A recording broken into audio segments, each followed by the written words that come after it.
우리의 살아가는 삶의 자리를 우리가 문화라고 말할 때 그 문화가 우리 관계 속에 만들어 놓은 벽들이 있습니다. 오늘 사도 바울은 예루살렘 성도들과 에베소 성도들 사이에 그 문화의 벽이 있었던 것을 언급합니다. 우리는 하나님의 택하신 선민이고 우리는 이방인이라 하는 그 수천 년 내려왔던 그 삶의 방식의 틀을 3년 동안 에베소 교회 성도들을 말씀으로 열심히 가르쳐 세워 놓았지만 아직 그 벽을 넘지 못하고 있는 모습들이 에베소 교회 성도들 속에 남아 있었던 것 같습니다. 오늘 말씀은 이 벽을 허무는 길이 있다면 그것은 예수님께서 십자가에 달려 행해 놓으신 그 보혈의 능력이 바로 이 벽을 허무는 것이고, 또 하나님이 우리에게 주시는 말씀, 다시 말하면 하나님을 아는 지식이 우리의 삶의 벽을 뛰어넘을 수 있는 길이라 하는 것을 알려주고 있습니다. 하나님의 자녀로 구원을 받은 우리들이라 할지라도 우리의 삶 가운데 지속적으로 영향을 미치고 있는 것들이 있습니다. 그것은 내가 살면서 경험에 의해서 주어졌던 생각들과 또 우리가 몸담고 살고 있는 세상이 가지고 있는 생각들, 이런 것들이 그리스도인인 우리에게도 끊임없이 다가오고 있는 것입니다. 오늘 바울의 말씀을 빌면 예수의 이름으로 또 말씀과 성령의 능력으로 이와 같은 장벽들을 넘어설 수 있다 하는 이야기입니다. 또 더 나아가서는 단지 이런 문화의 장벽을 이기는 것이 우리의 목적지가 아니라 더 나아가서 진짜 우리에게 목적지가 무엇인지 하는 것들을 보여줍니다. 그래서 이기는 것에 신경 쓰기보다는 목적지에 집중을 하면은 이기는 것은 자연히 우리에게 주어질 것이라 하는 생각들을 우리가 가져볼 수 있었으면 좋겠습니다. 그래서 오늘 사도 바울은 말씀을 시작하면서 그러므로 생각하라 이렇게 이야기합니다. 무엇을 그러므로 라는 말은 우리 지난주 말씀에 선한 일을 위하여 너희들이 부름을 받았다 하는 말에 결론적으로 이어지는 말씀입니다. 선한 일이라는 것은 우리의 삶의 이유가 되고 삶의 목적이 되는 것이죠. 하나님이 우리를 사랑해서 우리를 불렀지만 부르신 구체적인 이유가 있다면 하나님의 생각, 우리의 머리 대신 예수 그리스도의 생각을 저와 여러분을 통해서 세상에 펼치고 싶다 하는 것이 우리를 부르신 중요한 이유고 또 우리의 삶의 목적이라 하는 것입니다. 근데 우리가 이 땅에 몸을 담고 사는 동안에 여러 가지 만나는 그 삶의 사건들, 그 사건들로 인해서 우리가 이 삶의 이유를 잃어버릴 때가 있습니다. 삶이 힘들어지고 마음이 힘들어지기도 한다는 이야기입니다. 하나님께서 우리의 삶 가운데 허락하신 그 상황들은 우리를 하나님의 자녀로 엮어가고 성숙시켜 나가는 하나의 재료고 도구인데, 우리가 그것 때문에 하나님이 우리를 부르신 원래 목적과 이유를 놓쳐버리는 어리석은 자리에 빠진다는 이야기입니다.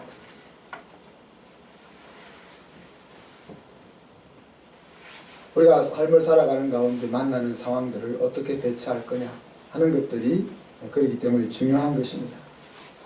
믿음으로 또 왕의 아들, 딸의 모습으로 또 하나님이 변화시켜 놓은 새로운 사람의 행동으로 대처해 나감으로써 우리의 본래 부른 이유, 본래 부르신 그 목적, 그것보다 내 상황이 나를 힘들게 만드는 일이 없는 저와 여러분이 될 수 있기를 바랍니다.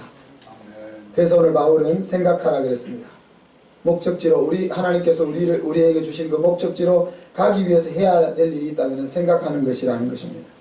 여기서 생각하는 말은 계속해서 적극적으로 마음속에 떠올려라 하는 그런 어투로 사도 바울이 사용하고 있습니다. 무엇을 생각해야 된다고 했습니까? 예수 그리스도 안에서 주어진 놀라운 변화를 생각하라. 지난 1장 앞부분의 말씀을 빌자면은, 2장 앞부분의 말씀을 빌자면은, 죽은 고기같이 세상에 떠내려가는 인생에서 강물을 거슬러 올라가는 산 고기와 같은 그런 존재가 된 너를 생각하라 하는 이야기. 본성에 따라 세상 조류에 따라 흘러가며 살 수밖에 없었던 나였지만은 이제는 그 본성을 뛰어넘어서 사명과 삶의 이유를 따라 살아갈 수 있는 능력이 주어진 나를 생각하라 하는 이야기입니다. 그래서 바울은 또다시 우리 2장 앞부분에서 이야기했던 것처럼 그때 이야기를 끄집어냅니다. 그때는 너희들은 육체로는 이방인이고 할례당인 우리에게 대해서는 너희들은 무할례당이고 또 그리스도 밖에 있었고 또 이스라엘 밖에 사람 언약에 있어서는 외인이고 세상에서도 말하자면 소망도 없고 하나님도 없는 존재들이 너희였지 않느냐 그렇게 이야기하고 그러나 이제는 예수 그리스도 안에서 그리스도의 보혈을 통하여 이제 너희와 우리가 가까워졌고 하나가 되었다 하는 것을 언급하고 있습니다.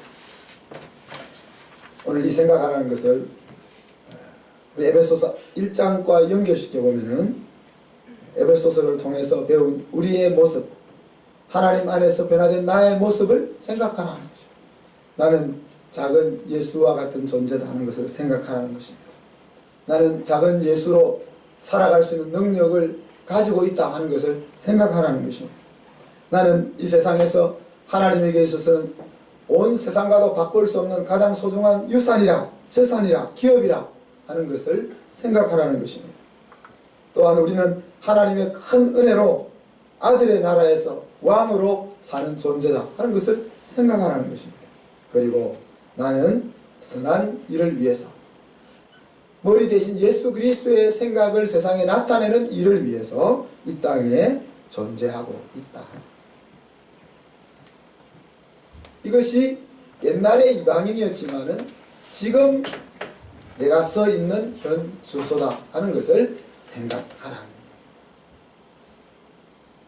그리고는 예수 그리스도를 소개합니다. 화평의 그리스도를 소개합니다. 머리의 생각은 그리스도 안에서 온전한 몸을 이룬다는 것을 보여주려고 합니다. 앞에서 하나님이 선한 뜻을 위하여 우리를 부르셨다 그랬을 때 하나님의 선한 뜻의 가장 귀한 자리는 영혼을 살리는 거라 그렇게 말했는데 그와 방불할 정도로 중요한 것이 오늘 소개되고 있는 것입니다. 그것은 그리스도 안에서 이방인이나 유대인이나 이제 모든 장벽이 헐어지고 그리스도 안에서 서로 하나님의 온전한 몸을 만들어가는 그런 위치에 우리가 놓여 있다 하는 이야기입니다.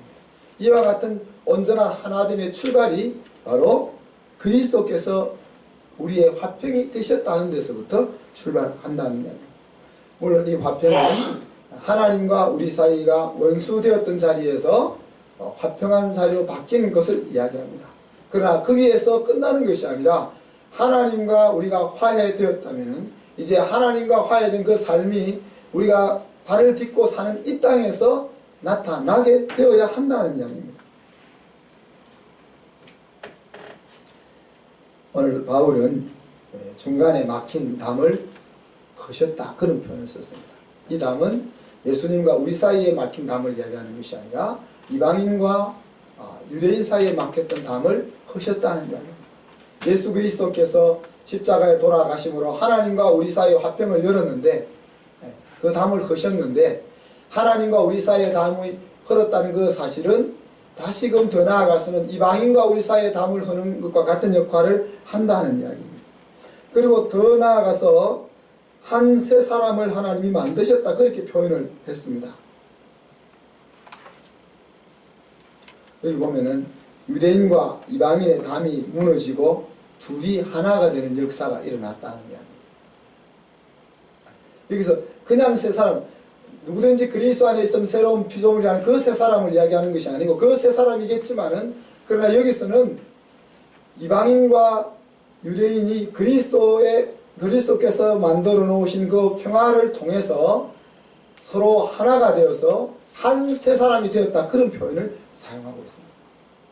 다시 말하면 수천 년 동안 내려왔던 사람과 사람 사이의 그 장벽이 예수 그리스도를 통하여 완전히 무너졌음을 이야기합니다. 사람이란 존재는 관계 속에서 살아갑니다. 그래서 물리적으로 아무리 좋은 길이 주어져 있어도 마음이 힘들어지면 우리가 행복을 느끼지 못하죠. 우리가 관계 속에서 살고 있기 때문에 그렇습니다. 그런데 우리가 부부 사이에서, 부모와 자식 사이에서, 또 사회 속에서, 여러 사람 사이에서, 또 교회 속에서는 다른 성도와 나 사이에서 어떤 종류의 담도 존재할 수 없는 가능성을 예수 그리스도께서 열어주셨다는 거예요. 그냥 우리가 우리 사이가 서로 더 이상 서먹서먹할 것 없는 그런 좋은 관계다, 그런 정도가 아니고, 마치 부모가 남자와 여자가 부모를 떠나 한 몸을 이루는 것처럼 우리가 각자 다른 인격체지만은 이제 그리스도의 화평을 통하여 둘이 합쳐져야 한 사람이 되는 그런 표현을 오늘 바울이 쓰고 있다는 거예요. 그래서 하나님께서 그리스도를 통해서 우리에게 주신 그 가족됨의 평화와 화평이 어떤 것인지를 우리에게 설명해 주고 있는 것입니다. 그러면서 예수 그리스도께서 우리를 위하여 하셨던 일들을 하나 더 소개합니다. 원수된 것을 자기 육체로 패하셨다 그랬습니다. 원수된 것은 의문에 속한 계명의 율법이라 그렇게 설명을 했습니다. 문서로 기록되어져 주어진 율법, 이것은 아담의 범죄로 인하여 우리에게 원수가 되는 자리에 이르고 말았습니다. 하나님의 율법은 본래 하나님을 아는 지식을 가져다 주는 것이었지만 인류가 하나님 앞에 범죄함으로 인하여서 그 율법은 더 이상 우리를 구원할 수 있는 그런 문서가 아니라 우리를 죄인으로 낙인 찍는 문서로 전락할 수밖에 없었고, 그 문서에 따라서 구원을 얻을 수 있는 사람은 아무도 없기에 오늘 사도 바울은 원수된 것이라 그렇게 표현하고 있습니다. 그리고 그 원수된 것을 주님이 십자가를 통하여 완성시킨 것을 패하셨다, 그렇게 표현을 하고 있습니다. 율법이 왜 원수입니까? 죄로 인하여 이 율법이 사망의 법이 되고 말았기 때문에 그렇습니다. 살리기 위해서 주신 법이지만 우리의 죄와 연약함으로 인하여 그 법은 더 이상 우리를 살릴 수 있는 법이 아니기 때문에 율법은 우리에게 원수가 되었습니다. 그것을 지킬 수 없는 존재가 우리가 되어버렸기 때문에 율법은 우리와 원수가 되었다는 것입니다. 그런데 아직도 사람들 가운데서는 우리가 할 수 있다, 하나님 없이도 할 수 있다 라고 생각하는 사람들이 있습니다. 또 그렇게 주장하는 사람들이 있습니다.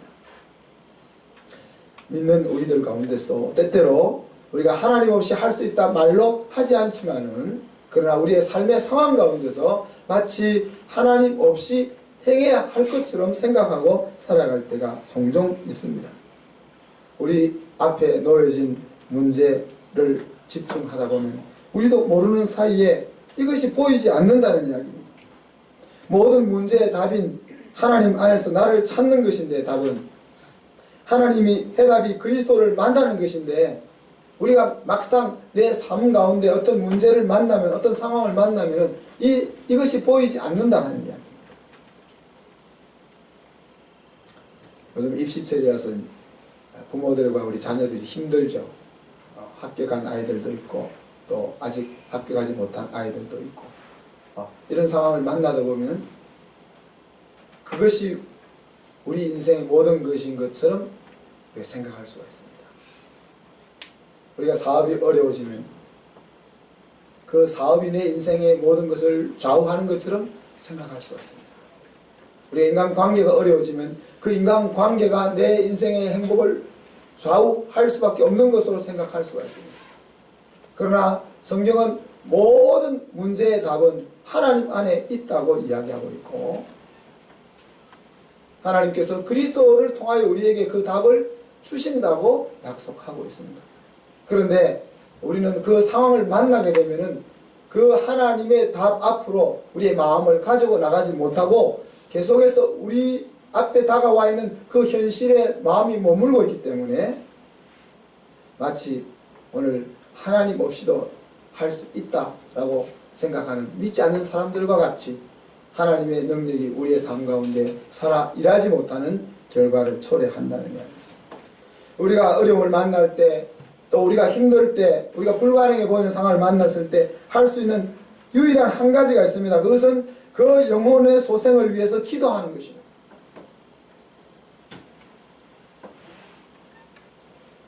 우리가 만난 상황들은 다 각기 다르고 기도해서 그것이 될 수 있을까 하는 생각이 우리의 마음속에 찾아오지만은 하나님께서 우리에게 허락하신 유일한 답은 구체적으로 너가 이것을 이렇게 저렇게 해결하라가 아니고 그 영혼이 하나님 앞에서 자신을 바로 바라보고 하나님을 의지하는 자리로 나아오기를 기도하는 것이 우리가 할 수 있는 가장 위대한 일이고 가장 중요한 일이라 하는 것입니다. 아브라함이 소돔과 고모라를 바라보고 그들을 위해서 기도했습니다. 50명, 의인 50명이 있으면, 의인 45명이 있으면, 의인 40명이 있으면, 의인 30명이 있으면, 의인 10명이 있으면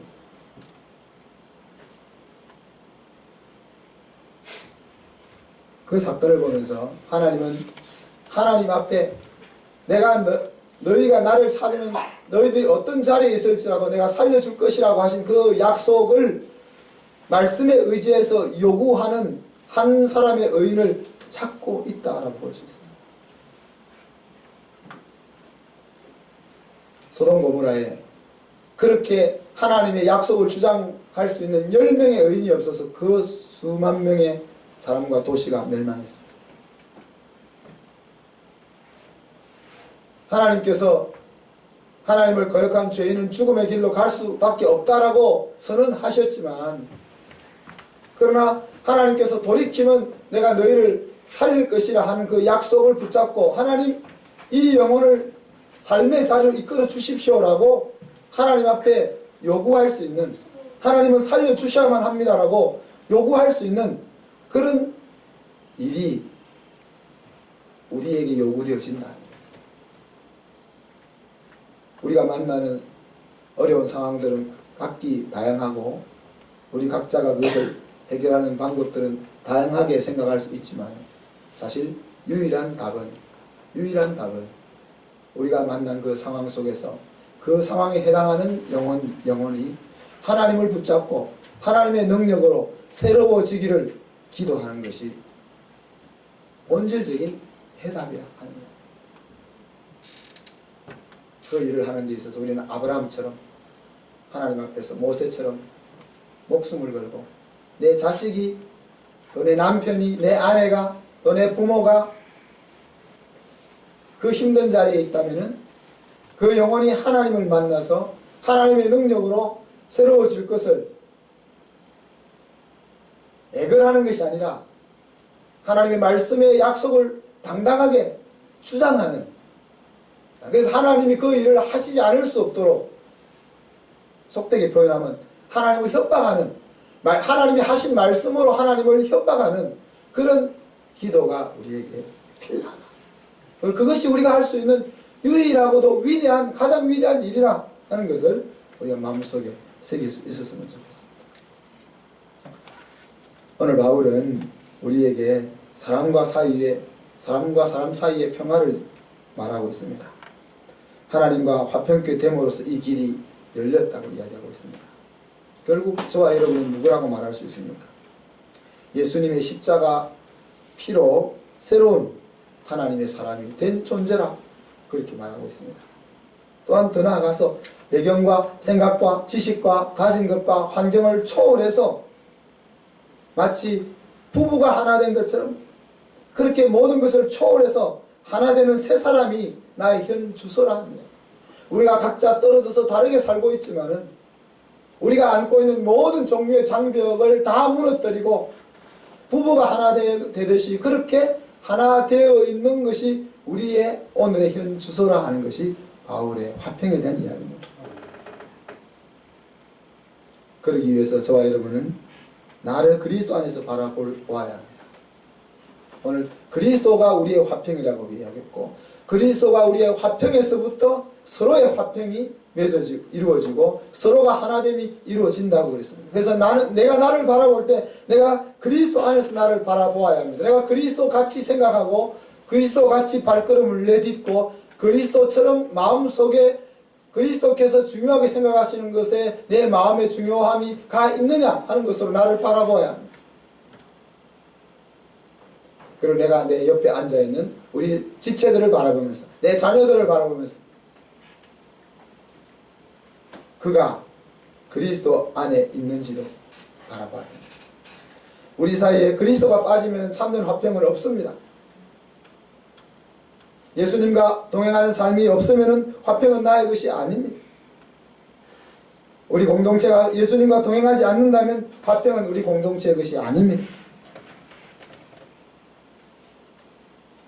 우리 속에 아무리 화목한 것 같이 보이는 것들이 존재한다 하더라도 우리가 그리스도 안에서 동행하지 않는다면 그것은 거짓 화평이랍니다. 여기서 끝나는 것이 아니고 다음 주에 오늘 말씀을 계속 나누고 싶은데, 이것이 되지 않으면 교회가 세워지지 않는다라고 사도 바울이 이야기하고 있습니다. 우리가 화평하지 않으면 화평하지 않으면 아쉽다 하는 것으로 끝나는 것이 아니고, 우리가 그리스도 안에서 주어져 있는 이 화평을 온전히 이루지 않으면 하나님의 교회가 세워지지 않는다라고 오늘 2장 마지막에서 이야기하고 있습니다. 이 부분은 다음 시간에 같이 나누기로 합니다. 말씀을 마무리합니다. 우리가 생각해야 될 것이 무엇이라고 했습니까? 내가 사는 이유가 무엇이냐 하는 것과 또 내 삶 가운데 지금 일어나고 있는 그 상황, 그런데 내 삶에서 일어나고 있는 그 상황이 나의 삶의 이유를 삼키우지 않도록 생각해야 합니다. 오늘 우리 자녀가 어려움을 당한 그것이, 내 사업에 어려움을 당한 그것이, 내 건강에 어려움을 당한 그것이, 내 마음에 힘든 그것이 하나님이 나에게 주신 그 삶의 이유와 내 인생이 걸어가야 될 목적을 집어삼켜서는 안 된다. 오히려 내 삶의 이유와 하나님께서 나를 부르신 그 목적이 내가 지금 겪고 있는 그 삶의 어려움을 집어삼키는 곳으로 가야지, 내 삶의 상황이 가장 중요한 내 삶의 이유를 집어삼켜서 내 마음에 있는 기쁨과 평강을 빼앗겨서는 안 된다. 그리고 한 가지 더 생각해야 될 것은 나의 신분이 무엇이냐는 것입니다. 나의 신분은 그리스도 안에서 새롭게 세워진 한 사람이다. 근데 나 혼자가 아니고 우리가 다 하나로 묶여져서 한 사람이다. 막혔던 사람과의 관계가 뚫린, 그리고 뚫을 수 있는 그런 존재가 나다 하는 이것을 생각하라 하는 이야기입니다. 그래서 예수님 안에서 나를 바라보고 예수님 안에서 상대를 바라보고 날마다 예수님과 밀착해서 동행하는 삶을 살아감으로써 정말 예수가 내 화평이다, 그렇게 고백하는 우리 가족들이 다 되시기를 주님의 이름으로 축복합니다. 기도하겠습니다. 하나님 아버지, 사랑과 은혜를 감사합니다. 주님께서 하나님과 나 사이에 막힌 담을 허시는 화평이 되심과 아울러서 사람과 사람 사이에 막혀있는 장벽을 온전히 허물어뜨리는 화평이 되심을 감사합니다. 우리가 인생을 살아가며 사람과의 관계 속에서 끊임없이 살아가는데 사람과 사람 사이에 막힌 담이 있다면 우리의 삶이 아름답고 행복할 수가 없음을 우리가 생각합니다. 예수 그리스도의 십자가의 보혈은 나를 천국으로 이끄는 것으로 끝나는 것이 아니라 내가 이 땅에서 발을 딛고 사는 그 순간순간에 우리 그리스도인들 사이에 모든 종류의 장벽을 무너뜨리고 참으로 그리스도의 보혈로 한 형제가 되고 한 몸이 되는 놀라운 역사를 일으키게 하심을 감사합니다. 하나님, 이 시간 우리가 기도하옵기는 여러 상황 가운데서 힘들어하는 우리 성도들의 심령 속에 오늘 이 말씀이 들려질 수 있게 해주시고, 하나님 무엇보다도 그 상황으로 인하여서 하나님의 부르심의 이유와 목적이 삼키운 바 되지 않게 하시고, 하나님께서 우리를 부르신 그 이유와 목적으로 인하여서 우리가 맞이하고 있는 힘든 그 상황을 넉넉히 넘어설 수 있는 저희들이 될 수 있게 하여 주시며, 그 힘든 상황 가운데서 하나님 앞에 하나님의 약속을 내어 밀며 하나님 앞에 요구할 수 있는 당당한 믿음이 저희들에게 있게 하여 주시옵소서. 하나님, 우리가 아무것도 할 수 없는 것 같으나 영혼을 세우는 가장 소중한 일을 기도로 할 수 있음을 우리가 알진대, 주님, 우리가 주저앉지 아니하고 하나님 앞에 무릎을 꿇고 하나님의 낯을 구할 수 있는 저희들이 되게 하여 주시옵소서. 주님, 우리의 신분이 무엇인지를 날마다 묵상하게 하시고 그 신분에 맞는 삶이 나올 수 있게 하여 주시옵소서. 무엇보다도 우리가 그리스도 안에서 한 몸이 된 것이 부부관계에 국한된 것이 아니라 하나님께서 부르신 이 공동체가 그런 존재라는 것을 알려주심을 감사합니다. 주님, 이 말씀이 우리의 심령 속에 심겨질 수 있게 하시고 서로가 그렇게 서로를 세워나가며 같이 한 공동체로서 살아나갈 수 있는 저희들이 될 수 있도록 이끌어 주시옵소서. 감사드리며 예수 그리스도의 이름으로 기도하옵나이다. 아멘.